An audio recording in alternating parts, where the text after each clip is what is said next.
창세기 말씀을 통해서 우리는 이 땅에서 파괴되지 않았던 하나님 나라의 원형을 우리 함께 살펴보고 있습니다. 죄가 들어오지 않고 악이 들어오지 않았던 원래의 하나님의 나라의 모습을 우리에게 보여주시는 까닭은 원형이 무엇인지 알아야 우리가 현재 무엇이 잘못됐는지를 깨달을 수 있기 때문입니다.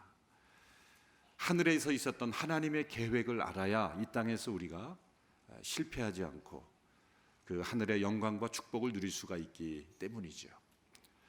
특별히 오늘 본문에는 하나님께서 인간을 하나님의 형상대로 창조하시되 남자와 여자로 창조하심으로써 함께 하나님의 형상을 이루도록 하신 내용이 자세히 기록이 되어 있습니다.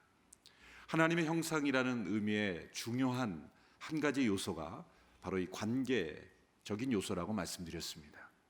하나님께서 삼위일체 하나님으로 하나 되어 존재하시는 것처럼 인간은 남자와 여자의 그 관계, 그리고 그를 통해서 태어나는 자녀, 어쩌면 이 세 파트가 삼위일체 하나님처럼 함께 아름다운 관계를 이루는 하나님의 나라의 중요한 백성들이 되는 것이죠. 그래서 어떤 학자는 실제로 삼위일체 하나님의 형상대로 지음받은 인간에게 이 부모와 자녀, 이 세 파트가 함께 삼위를 이루어서 하나됨을 이룬다라고 적용하기도 했습니다. 일리가 있는 적용이죠. 부모와 자녀, 부부간의 관계와 자녀의 관계가 불편한 삼각관계가 아니라 하나 되는 삼위일체의 관계가 될 때 하나님의 나라가 이 땅에 온전히 이루어짐을 가장 먼저 체험할 수 있다는 거죠. 하나님께서 이 땅에 세우신 기관이 두 기관이 있습니다. 하나님의 아이디어, 하나님의 계획 가운데 세워진 기관, 가정과 교회이죠. 그러나 가정이 먼저 창설되었죠. 그러나 이 가정이 또한 교회가 되는 것이죠. 진정한 가정은 어떤 가정입니까? 교회 같은 가정이죠. 그 가운데 예배가 있고 말씀이 있고 그리고 하나님을 향한 사랑이 있고 어떻게 하면 하나님께 영광 올려드릴까를 고민하는 가족들의 모임, 교회 같은 가정. 진정 하나님의 나라가 이루어진 가정에 가보면 교회 같아요. 아버지는 영적 제사장이요, 말씀을 증거하며 그런 모든 자녀들의 하나님을 향한 순종이 있고 말씀의 나눔이 있고 또 진정으로 이루어진 그 하나님의 나라가 임한 교회에 가보면 꼭 가정 같습니다. 그래서 디모데전서에 보면은 그 여성은 자매처럼, 또 어르신들은 부모님처럼, 또 어느 가정의 자녀이든 간에 나의 자녀처럼 느끼고, 여러분 인디안 가정에는 그 성이 없다 그러죠. 성이 없는 이유는 어느 집 자식이든지 다 우리 자식이다. 그래서 자녀들은 인디안 마을에는 어느 집에 들어가든지 다 재워주고 먹여주고 똑같이 대해준다는 거예요. 그들은 사실 하나님에 대한 지식은 없지만 그 순수한 어떤 공동체 의식의 면에 있어서는 우리보다 훨씬 더 나은 면이 있는 것 같습니다. 어느 집 자녀냐가 상관없이 다 내 자녀다, 우리 자녀다라는 그런 공동체 의식이 이루어진 교회는 마치 하나의 가정과 같습니다. 그래서 가정과 교회는 뗄 수가 없는 것이죠. 뗄 수가 없는 것입니다.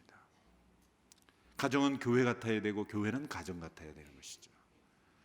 하나님께서 인간을 남자와 여자로 세우시고 창조하시고 함께 하나님의 나라를 이루어가는 가정을 만드셨습니다. 오늘날 이 가정과 교회의 관계에 있어서 먼저 하나님의 나라를 구하는 것은 무엇일까요? 때로 우리는 믿음의 결단, 순교적 각오를 가지고 살아갈 때 때로는 그 가정이 큰 시련을 겪지만 믿음의 결단을 내려야 되는 때가 있는 거죠. 순교자들의 삶을 보면 자신의 아내와 자녀를 생각하고 그 믿음을 부인했다면 순교자가 나올 수 있겠습니까? 내 아내와 자녀들을 하나님 앞에 맡기고 죽기까지 순종함으로 믿음의 결단을 내렸던 믿음의 위대한 선배들이 있습니다. 그렇지만 우리의 삶 속에서 때로 하나님께서 부부관계나 부모의 자녀 관계가 어그러지고 깨어져 있는 상태에서 그것은 도외시한 채 교회 사역과 봉사에 몰두한다면 그것 또한 하나님의 나라를 이루는 면에 있어서는 순서가 잘못되어 있다는 것이죠. 때로 저에게 그런 분들이 찾아옵니다. 제 자녀와의 관계 때문에, 제 부부 관계 때문에 제가 사역을 좀 내려놓고 쉬어야 되겠습니다. 잘 생각하셨습니다. 먼저 하나님의 나라와 의를 구하는 거죠. 이단과 잘못된 교리를 가르치는 공동체일수록 가정에서의 관계는 어찌되든지 간에 우리 교회, 우리 공동체에 헌신해야 된다. 그게 먼저 하나님의 나라를 구하는 거다. 이렇게 먼저를 그렇게 적용하는 거예요. 그거 잘못된 거죠. 가장 먼저 이루어 가야 되는 공동체가 가정이기에 가정에서부터 하나님의 나라가 이루어지는 것을 힘쓰는 것이 진정한 교회의 사역이에요. 교회 사역이에요. 그럼 교회 봉사는 어떻게 합니까? 다 어떻게 됩니다. 하나님께서 다 채워주십니다. 봉사할 사람이 아무도 없습니다. 괜찮습니다.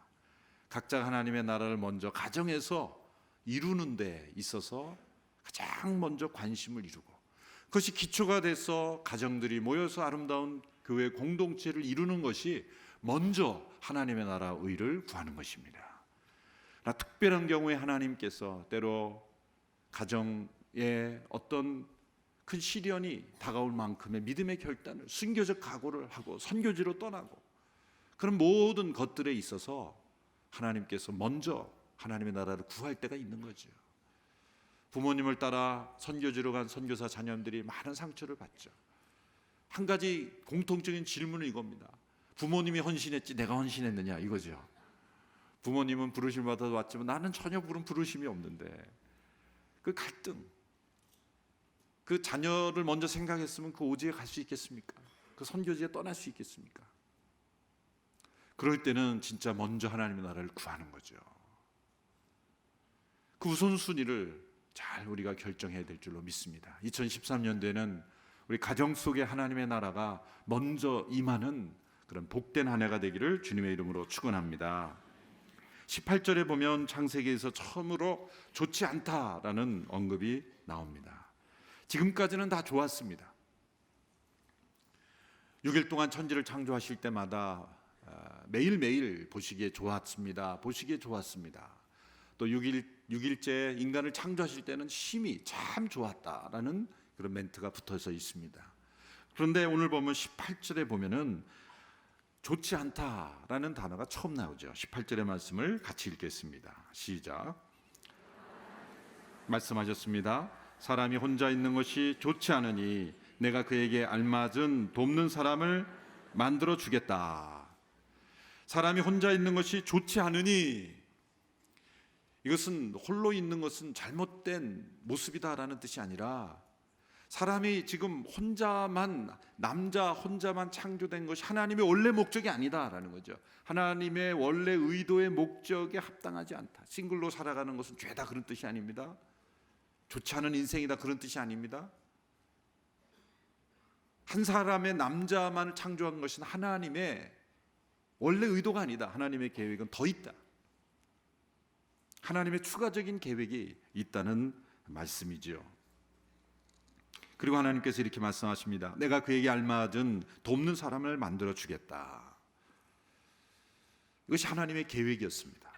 돕는 사람을 만들어 주겠다라고 말씀하신 이후에 하나님께서 아담에게 시키신 일이 생물들의 이름을 짓는 일이었습니다. 19절 20절의 말씀을 우리 같이 읽습니다. 시작. 그래서 여호와 하나님께서 흙으로 온갖 들짐승들과 공중의 온갖 새들을 다 빚으시고 그것들을 아담에게로 데려오셔서 그가 어떻게 이름을 짓는지 보셨습니다. 아담이 각 생물을 무엇이라 부르든지 그것이 그의 이름이 됐습니다. 아담이 모든 각축과 공중의 새와 모든 들짐승에게 이름을 지어 주셨습니다. 그러나 아담은 자기에게 알맞은 돕는 사람을 찾을 수 없었습니다.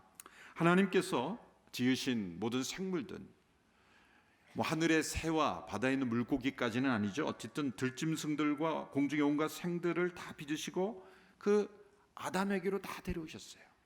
어느 정도의 종류, 어느 정도의 모든 만물인지는 잘 모르겠습니다만은 어느 정도의 그 생물들, 새와 들짐승들을 아담에게로 데려오셔서 이름을 짓도록 하셨죠. 그래서 아담이 그 모든 생물들을 보고 이름을 짓습니다. 아담이 무엇이라 부든지 곧 이름이 된 겁니다. 이거는 생각나는 대로 단어를 말하면 이름이 되었다는 뜻이 아니라 아담이 각 생물들을 관찰하고 특징을 보면서 이 생물에게 어떤 이름을 짓는 것이 좋을까라고 생각하면서 그 특징에 합당한 이름을 지었다는 거죠. 아담이 타락 이전에 가졌던 능력은 엄청납니다. 이 지상의 어떤 사람들의 두뇌, 지능, 지혜보다도 비교할 수 없는, 우리가 상상할 수 없는 그러한 능력을 가졌죠. 사실 인간의 두뇌를 몇 퍼센트도 다 사용하지 못하고 우리 모두가 죽는다 그런 거죠. 그러니까 이 타락한 인간의 지능도 우리가 다 사용하지 못하는 상태인데, 그 지능도 타락하지 않은 상태는 이 세상의 어떤 지혜자와 또 탁월한 지능을 가진 사람보다 비교할 수 없을 만큼 놀라운 이 지능과 능력을 가진 아담의 상태였습니다. 그래서 생물들의 이름을 다 관찰하고 이름을 부여하는데, 그 과정을 통해서 하나님께서 의도하신 것이 있다는 거죠. 두 가지 의도가 있습니다. 첫 번째는 이 하나님이 아담에게 주신 이 통치권, 만물을 정복하고 다스리는 이 다스림의 통치의 시작은 이름을 짓는 것부터 시작한 거예요. 여러분, 이름을 부여한다는 것은 더 높은 권위를 의미하는 거죠. 누군가에게 이름을 부여준다. 그것은 그 이름을 받는 대상의 높은 권위자, 통치자라는 의미를 뜻하는 것입니다. 여러분의 이름을 누군가 졌을 겁니다. 더 높은 권위자가 졌을 거예요. 그러므로 우리 자녀들의 이름을 장명소나 점집에서 받지 않게 되길 바랍니다. 하나님께 받게 되기를 바랍니다. 또 부모님이 기도하면서 짓기를 바랍니다. 이름을 짓는다는 것은 사실 과학이죠. 과학은 이름을 부여하는 거예요. 모든 현상과 물체에 일어나는 것들에 대해서 이름을, 네이밍 작업을 다 하는 거예요. 그리고 그것과 그것을 연결하는 것이 과학의 시작이죠. 이 아담이 한 것이 과학의 시작인 거예요. 최초의 생물학자, 최초의 과학자가 하는 일을 아담이 한 것입니다. 자, 그런 과정에 그 통치권을 발휘해서 이름을 부여하면서 아담이 깨닫게 느끼게 된 것이 있다는 거죠. 이것도 하나님의 의도입니다.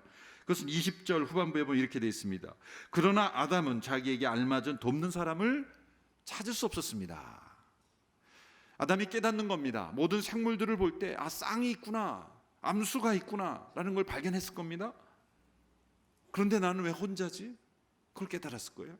또 한 가지는 많은 생물들의 이름을 붙여주며 그들에게 친근히 하지만 한계가 있다는 걸 깨달았을 거예요. 생물들이 어느 정도 반응할 수 있을 겁니다. 새도 인간과 어느 정도 교감을 가질 수 있고, 또 들의 짐승들도 어느 정도 교감을 가질 수 있지만, 자기에게 있는 그 마음, 내가 너를 얼마나 사랑하는지, 내가 너희들을 얼마나 이뻐하는지 조금 쓰다듬어 주면 다른 데로 가버리는 거예요. 야, 내가 너를 얼마나 사랑하는데 여기 좀 있어. 그래도 그냥 먹을 게 생기면 가버리는 거죠. 아무리 그 애완동물과 우리가 교감을 나누려고 해도 한계가 있는 거예요. 하나님의 형상대로 동일하게 지음을 받은 하나님의 형상이 없는 한 우리는 그 생물들과 진정한 친밀감을 나눌 수가 없다는 거예요. 아담이 그걸 깨달았다는 거예요. 이 생물들과 나는 뭔가 한계가 있구나. 그걸 느낀 거예요. 이 구절이 바로 진화론이 잘못되었다는 근거 중에 하나죠. 만일 인간이 그 생물로부터 진화된 존재라면 이런 구절이 없겠죠. 교감을 느꼈겠죠. 만족했겠죠. 생물들로는 만족할 수 없는, 물론 살아있는 생명체가 우리 인간에게 주는 위로도 있어요. 우울증을 치료할 때 이런 애완동물을 통해서도 치료한다고 하죠. 그러나 한계가 있는 거예요. 하나님의 형상대로 지음을 받은 인간만이 인간을 만족시킬 수 있는 거예요. 인간에게는 너라는 존재가 필요한 거예요. 나라는 존재 갖고는 인간은 절대 인격적인 만족을 누릴 수가 없는 거죠. 마틴 부버라는 사람이 나와 너라는 책을 쓴 거죠.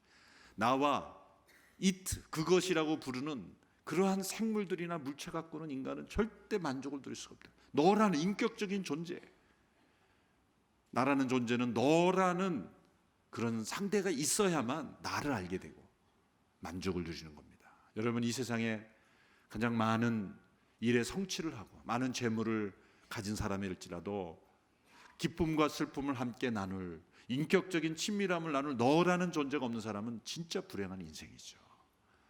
지금 아담에게는 천지의 모든 생물을 다스릴 수 있는 통치권이 있었지만 그것도 일종의 권력이죠. 통치권이죠. 세상에 가장 놀라운 권력과 통치권을 가져도 나에게 있어서 같이 하나님의 형상대로 지음받은 너라는 존재가 없으면 인생은 불안한 것입니다. 이 세상에 하나님의 형상대로 지음받은 인간이 얼마나 많습니까? 이 세상에 이 수많은 사람 중에서 같은 하나님의 형상대로 지음받은 너라는 누군가가 없으면 그것은 하나님의 뜻하신 바가 아니라는 거죠. 이 세상에 자살하는 사람들이 왜 자살합니까? 너라는 누군가가 없어서 그런 거예요. 단 한 사람만이라도 그 이야기를 들어주고 내가 너와 함께 하나님의 형상이라는 그런 공유의식을, 친밀함을 나누는 한 사람만 있다면 생명을 끊지 않을 겁니다. 우리가 누군가에게 그러한 돕는 사람이 될 수 있게 되기를 바랍니다. 하나님의 뜻이 아닙니다. 그래서 하나님께서 아담에게 먼저 이 돕는 사람을 창조해 주시기 전에 먼저 스스로 필요를 느끼게 하시는 거예요. 먼저 필요를 느끼게 하시는 거예요. 우리 하나님은 얼마나 인격적입니까? 그냥 하나님께서 하와를 그냥 아담 창조하실 때, 흙으로 만드실 때 그냥 그 남은 흙으로 한 명 더 창조했으면 되잖아요. 그렇죠? 흙을 버리지 말고 그 만드실 때 아깝게 그 흙을, 남은 흙이 있을 텐데 지으실 때 그냥 같이 창조하시면 간편했을 걸, 굳이 남자를 재워놓고 수술을 통해서 그렇게 할 필요가 있었을까요? 하나님께서 아담에게 이런 과정을 통해서 나는 돕는 사람이 필요하다라는 그런 겸손함, 그런 갈급함, 그런 필요를 먼저 느끼게 하신 뒤에 하나님께서 돕는 일을 보내주셨다는 거예요. 하나님이 하시는 모든 일은 바로 그렇습니다. 우리 인간 스스로가 필요를 느끼게 하시는 거예요. 자기가 스스로 필요를 느끼지 않을 때 하나님이 주어지는 축복은 축복되지 않고 다 땅에 떨어져 버리는 거예요. 그러므로 우리가 구하게 만드는 거예요. 때로 그래서 우리에게 고난을 주시는 거예요. 하나님이 필요한 존재라는 것을 깨닫게 하기 위해서 어려움을 주시는 거예요. 그런 고난과 어려움과 외로움과 상실감과 때로 우리가 기대하지 않았던 그런 상처, 그 모든 것들이 우리에게 하나님을 향한 갈증, 나는 돕는 이가 필요하구나, 나는 전능하지 않구나, 나는 외로운 존재구나, 그 모든 것을 깨닫게 하신 이후에 하나님께서 돕는 사람을 보내주셨다는 거예요. 그래서 하나님께서 그 돕는 일을 이렇게 만드셨습니다. 21절의 말씀이죠. 우리 같이 읽습니다. 시작. 여호와 하나님께서 아담을 깊은 잠에 빠지게 하시니 그가 잠들었습니다. 하나님께서 그의 갈비뼈 하나를 취하시고 살로 대신 채우셨습니다. 아담을 깊은 잠에 들게 하시고 옆구리에서 갈비뼈 하나를 취해서 여인을 만드신 거죠. 그러므로 여인은 남자보다 훨씬 더 고급 재료를 사용된 사람입니다. 남자는 흙이지만 여자는 흙에서 재련된 2차 가공된 2차 재료를 통해서 지음을 받았죠. 왜 하나님께서 옆구리에 갈비뼈를 가지고 창조하시는가? 매튜 헨리 목사님은 오래된 주석이죠. 그분은 이렇게 아주 재미있게 설명했어요. 남자를 지배하라고 머리에서 만들지 않고, 남자에게 발피라고 발에서 만들지 않고, 남자의 심장 가장 가까이 있는 곳에 보호받고 동등한 위치로 사랑받으라고 허리에서 만드신 것이다. 참 재미있는 그런 해석이죠. 하나님께서 인간을 허리에서 갈비뼈를 취하심으로 만드신, 어떤 분은 소위 과학적 사고를 한다는 분은 말도 안 된다는 거죠. 이거는 왜냐하면 지금 남자와 여자를 보면은 갈비뼈가 개수가 똑같은데 말도 안 된다는 거죠. 그럼 저는 과학은 모르지만 이런 생각이 떠오릅니다. 이 후천적인 변화는 유전이 되지 않죠, 그렇죠? 하나님께서 아담을 창조하시고 난 뒤에 한 거니까 그건 유전되는 게 아니죠. 하나님께서 아담을 재우시고 그 하와를 그 몸에서, 이게 한 몸이죠, 한 몸. 그리고 그 하와를, 여인을 남자에게 데려가셨어요. 그 이전까지는 사람이었어요. 아담은 그냥 사람이었을 뿐이에요. 아담이라는 뜻은 흙이라는 뜻입니다. 아담아라는 게, 아담이라는 원래 뜻이 흙이에요. 그냥 흙된 존재였어요. 사람이었어요. 그런데 사람이 남자가 된 것은 여자를 만드심으로 남자가 된 거예요. 그런데 하나님께서 아담을 재워놓으시고 이제 여인을 이끌어 오셨어요. 아담에게 어딘가 만들어 놓고 찾아봐라 그러지 않으셨어요. 하나님께서 이끌어서 아담에게 데려오셨어요. 여러분, 결혼을 앞둔 우리 형제자매 여러분, 하나님이 여러분의 이끌어 오시는 배우자를 만날 수 있게 되기를 축원합니다. 그게 아름다운 결혼의 원리죠. 하나님이 이끌어 오신 사람. 자, 그 사람을 보고, 그 사람을 가리켜 하나님께서 뭐라고 설명하셨어요? 돕는 사람이다. 알맞은 돕는 사람. 히브리어는 에젤이라고 말하죠. 또 개역 성경에 돕는 배필 이렇게 말합니다. 여성들은 이 단어를 참 싫어하는 것 같아요. 남자를 위해서 존재한다는 것 자체가 여성주의자들은, 여성 평등주의자들을 외친 사람은 아주 싫어합니다. 왜 여자가 남자 돕는 자냐 이렇게 해석하죠. 그냥 영어로 그냥 헬퍼, 그리고 우리나라도 그냥 돕는 자 이렇게 번역을 했는데, 이게 언어적 한계입니다. 원래 히브리어에서 에젤은 사실은 정반대의 의미예요. 정반대의 의미예요. 그러니까 우리가 해석할 때는 돕는 자 이렇게 번역을 했지만, 그래서 우리는 돕는 자 그러면 옆에 조수, 비서, 좀 시시한 일을 도우는 사람, 그렇게 생각을 하는데 히브리어의 에젤은 정반대입니다.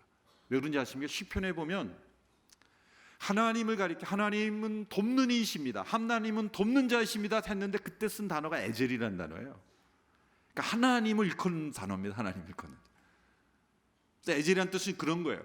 무엇인가 결정적인 요소가 빠져 있는데 그것을 채워주신다는 뜻이에요. 결정적인 존재입니다. 없으면 안 되는 존재. 없으면 안 되는 결정적인 존재가 에젤이라는 뜻이에요. 에젤. 그럼 모든 여성 성도들, 이 단어의 상처를 다 씻어버리기 바랍니다. 이건 오히려 남자보다 위대하다는 단어입니다. 하나님에게 쓰여진 단어인데요. 그렇죠? 여러분, 도와주는 사람이 강한 자입니까? 도움을 받는 사람이 강한 자입니까? 예? 도와주는 사람이 강한 자죠. 보면 여성이 더 강합니다. 확실히. 혼자서 살 수 있는 여성들은 많아도 혼자 사는 남자는 별로 없어요. 못 삽니다. 참 힘들죠. 여성이 더 강해요. 돕는 자. 재료가 좋아서 그런지 모르지만 하여튼 더 강합니다. 돕는 자. 무엇인가 결정적인 것이 빠져 있는데 그걸 채워준다는 거예요. 왜 결정적입니까? 하나님이 사람에게 준 명령, 창조 명령, 정복의 명령, 땅에 충만하고 땅을 다스리고 땅을 정복하라는데 여성이 없이 그것이 가능합니까? 결정적인 존재예요. 하나님의 명령을 혼자 이룰 수 없는 거예요. 또한 홀로 있을 때 그 인격적인 하나님의 형상대로 지음을 받은 인간이 누군가와 더불어 친밀함을 나눌 수 없다면 인간은 인간답지 못하는 거예요.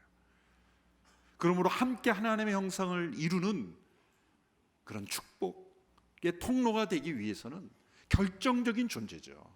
모든 남편들이 아내를 향하여 이렇게 말하십시오. 당신은 나의 결정적인 존재입니다. 결정적인 존재입니다. 당신은 나의 에젤입니다. 나의 단순한 심부름하는 존재다. 나를 시종드는 존재, 그런 의미가 아니라 나에게 없어서는 안 되는 결정적인 존재, 그것이 바로 에젤이라는 뜻인 것이죠. 하나님께서 이 에젤을 데려오자 아담이 이렇게 고백했죠. 23절의 말씀입니다. 같이 읽습니다. 시작. 아담이 말했습니다. 드디어 내 뼈 가운데 뼈요 내 살 가운데 살이 나타났구나. 이가 남자에게서 취해졌으니 여자라고 부를 것이다. 자, 드디어라는 번역을 우리말에서 포함시킨 것은 굉장히 잘된 번역입니다. 왜? 아담이 기다렸다는 거예요. 뭔가 갈망했다는 거예요. 드디어 나타났구나. 바로 이 사람이구나. 바로 이 사람이구나. 여러분, 배우자를 만날 때 이런 고백이 될 수 있게 바랍니다. 드디어 하나님께서 내 살 중에 살이요 내 뼈 중에 뼈를 보내셨구나. 여러분, 원형, 하나님 나라의 원형, 타락이 이루어지지 않는 상태의 관계에 있어서 하나님의 나라의 고백은 바로 이겁니다. 내 살 중에 살이요, 내 뼈 중에 뼈다. 여러분, 배우자를 향하여 이런 고백이 끊이지 않게 되기 바랍니다. 가정에 하나님의 나라가 임하면 배우자를 보며 그런 생각이 드는 거예요. 그런 고백이 끊이지 않는 거예요. 내 살 중에 살이요, 내 뼈 중에 뼈다. 이게 하나님의 나라의 백성이 배우자를 바라보면서 고백하는 고백입니다. 내 살 중에 살이요, 내 뼈 중에 뼈다. 여러분, 이렇게 고백하지 않게 되기 바랍니다. 내 고민 중에 고민이요, 내 가시 중에 가시요, 내 원수 중에 원수다. 하나님의 나라가 깨어진 모습이에요. 하나님의 나라가 임할 때 내 살 중에. 그러므로 우리 성도들은 부부싸움을 할 때도 이렇게 하면 안 돼요. 타락한 다음에 이제 다음 주 월요일은 화요일에 볼 텐데, 왜 먹었냐 그러니까 아담이 하나님이 만들어준, 보내준 그 여자 혹은 이 여자가 그랬다는 거예요. 남자들 싸울 때 이 여자 저 여자, 그거 타락의 증거입니다. 우리 성도들은 싸울 때도 어떻게 싸워야 돼요? 두 손을 꼭 붙잡고 화가 나더라도 이 내 살 중에 살이, 내 뼈 중에 뼈가, 그러면서 싸워보세요. 그러면 분노가 사라질 줄 믿습니다. 언제나 우리 남성들은, 남편들은 아내를 볼 때 이 여자 저 여자, 그거는 타락의 언어입니다. 하나님 나라의 언어는 내 살 중에 살이요, 내 뼈 중에 뼈다. 나라는 거죠. 나. 얼마나 친밀함이 살아있는 단어입니까? 자, 24절 25절에서는 이제는 그렇게 부부를 하나님께서 결혼의 제도를 만드시고 이루는 하나님의 나라를 이루는 그 세 가지 결혼의 기본 요소를 말씀해 줍니다. 거의 결혼식에서 가장 많이 사용되는 본문이죠. 그래서 오늘 말씀은 거의 주례사와 같은 말씀이 될 것 같습니다. 24절과 25절의 말씀 우리 같이 읽습니다. 시작. 남자가 자기 아버지와 어머니를 떠나 그 아내와 결합해 한 몸을 이루게 되는 것입니다. 아담과 그의 아내가 둘 다 벌거벗었지만 서로 부끄러워하지 않았습니다. 아담은 아버지와 어머니가 없죠. 그러므로 이 말씀은 후에 이 말씀의 그 창조의 원리를 설명하면서 덧붙여진 거죠. 아름다운 하나님의 나라를 이루는 가정의 세 가지 요소. 첫째는 떠남이죠. 떠남. 아버지와 어머니를 떠나는 것입니다. 결혼은 부모를 떠나는 겁니다. 그리고 부모는 자녀를 떠나 보내는 것입니다. 떠나는 것은 버린다는 게 아니죠. 부모님을 공경하고 섬기지 않는다는 뜻이 아니죠. 이전보다 더욱더 잘 섬겨야 합니다. 그러나 떠난다는 거예요. 그것은 1차적인 충성의 단계, 사랑의 단계. 이 부모와 자녀와의 관계에 맺었던 관계에서 이제는 부부 관계가 우선적 관계가 된다는 거죠. 그러므로 이 결혼을 통해서 그 두 사람 사이에 가장 가까운 관계는 하나님 외에 어떤 사람도 있어서는 안 되는 거예요. 부모님도 부부 관계에 끼어들지 말라는 거예요. 더 친밀한 존재가 되려고 하지 말라는 거예요. 얼마나 많은 가정들이 결혼은 했지만 가장 친밀한 관계가 배우자가 아니라 부모일 때가 있습니까? 그 가정은 위기에 닥쳐올 수가 있는 거예요. 가장 친밀한 관계는 부부여야 된다는 거예요. 하나님 이외에. 그게 떠난다는 의미예요. 우리의 가정 속에 이 부부 관계에 참된 하나님의 나라가 임하게 되기를 축원합니다. 특별히 부모님들이 이건 도와줘야 돼요. 부모님들이 결혼한 자녀까지도 모든 일에 너무 지나치게 간섭을 하고, 또 두 사람이 부족하더라도 두 사람이 결정한 걸 존중해주고, 또 두 사람이 더 친밀한 관계가 될 수 있도록 이제는 두 번째 라인에 물러서주는 이 떠남이에요. 이 이루어지는 것이 중요합니다. 부모님이 더 힘들 거예요. 그러나 떠나보내야 합니다. 그래야 그 가정이 올바로 세워지는 거예요. 두 번째는 연합이죠. 연합. 아내와 결합해 한 몸을 이루게 되는 거예요. 단지 육체적인 결합만이 아니라 이것은 영과 영이 연합되는, 그런 정신과 정신이 연합되는 진정한 연합이죠. 이게 하나 되었다는 히브리어 단어에는 두 가지 종류가 있어요. 완전히 그 서로의 개성을 잃어버리고 하나 되는 게 아니라 각자 다름을 가지면서 조화를 이루는 하나 된 상태. 우리의 삶을 보면 뭐 피겨 스케이팅 같은 데 보면은 이 복식, 남녀 복식을 하죠. 그러면은 이렇게 둘이 하는데 포즈는 달라요. 한 사람은 저기를 보는데 한 사람은 이쪽을 보고, 그런데 하나를 이루는 거죠. 깨어지지 않는 아름다운 관계.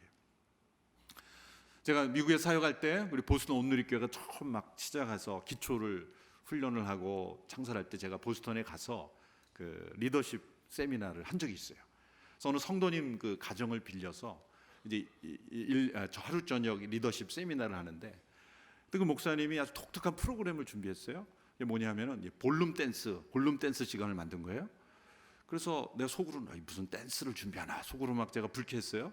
그런데 그 당시에 그 온누리교회 그 안수 집사님 두 분이 있었는데 MIT대 교수님이 두 분 다. 그런데 두 분이 먼저 시범을 보이는 거예요. 근데 너무 멋있는 거예요. 부부가 이렇게 볼룸 댄스를 추는데 와, 너무 환상적인 춤을 너무 잘 추는 거예요. 그리고 시범을 보이고 이제 둘씩 짝을 지어서 이제 춤을 추게 하는 거예요. 볼룸 댄스를 하는데. 근데 저도 이제 그 짝을 져서 춤을 추는데 너무 힘들고 괴롭고 아주 고역이 있어요. 왜 이렇게 춤이 힘든가 봤더니 일단 파트너가 마음에 안 드는 거예요. 담당 목사님하고 저를 같이 하니까 안 되는 거예요. 이게 뭐 그 사람도 마음에 안 들었는지 이게 잘 안 돼요. 그래서 한 사람이 잡아당기면 딸려가 줘야 되는데 같이 잡아당기니까 막 그냥 막 쑤시고 아프고 밟히고 난리가 난 거예요. 막 관계가 깨질 뻔했어요. 그때 그 잠시의 시간이었죠. 그때 배운 건 뭐냐면 두 사람이 함께 춤을 춘다는 거는 중심을 나에게 두면 안 돼요. 상대방이 잡아당기면 끌려가셔야 돼요. 중심을 나에게 두지 않고 상대방의 리듬을 맞춰주는 거예요. 나의 리듬에 끌려오르지 하지 않고 상대방의 리듬에 맞춰줄 때 아름다운 연합이 이루어지는 거죠. 하나님께서 부부로 맺어주셔서 하나 되게 하신 거 각자의 개성을 파괴시키는 게 아니에요. 각자의 개성을 존중하고 각자의 리듬을 존중함으로써 서로 아름다운 하모니를 볼룸 댄스를 추듯이 그렇게 서로의 리듬을 맞춰가는 것, 이것이 아름다운 연합이죠. 세 번째는 친밀함이죠. 한 몸을 이루었다. 이제 마지막 구절에 이렇게 돼 있죠. 아담과 그의 아내가 둘 다 벌거벗었지만 서로 부끄러워하지 않았다. 이것은 성이 친밀함의 가장 중요한 척도가 아니라는 거죠. 성으로만 친밀함을 채우려고 하는 것은 위험하다는 거예요. 친밀함은 성적인 친밀함을 넘어서는 거예요. 이 친밀함, 정서적, 영적인 친밀함, 이것이 부부간의 가장 중요한 하나님의 나라를 이루는 요소라는 거예요. 우리 모든 성도들의 부부관계 속에 아름다운 친밀함이 회복되기를 축원합니다. 이것이 올 한 해 2013년도 먼저 이루어야 될 하나님의 나라의 중요한 과제입니다. 작년보다 올해 더욱더 부부간에 친밀해지는, 영적으로 정신적으로 모든 면에서 하나 되는 연합을 이루는 그런 친밀함과 익숙함은 다릅니다. 수십 년을 같이 살았지만 익숙해지기는 했지만 친밀해지지 않는 부부가 많아요. 한 집에 한 방에서 산다고 해서 친밀해지는 것은 아닙니다. 친밀함은 서로의 헌신이 필요하고 용납이 필요하고 수용이 필요하고 이해가 필요하고 용서가 필요한 거죠. 친밀함에 이르는 우리 모두가 되기를 축원합니다. 하나님의 나라가 먼저 어디에? 가정에, 우리 가정에, 특별히 부부관계, 하나님의 나라가 임함으로 우리를 통해 하나님의 축복이 우리 가정과 우리 교회를 통해 온 세상에 증거되기를 주님의 이름으로 축원합니다.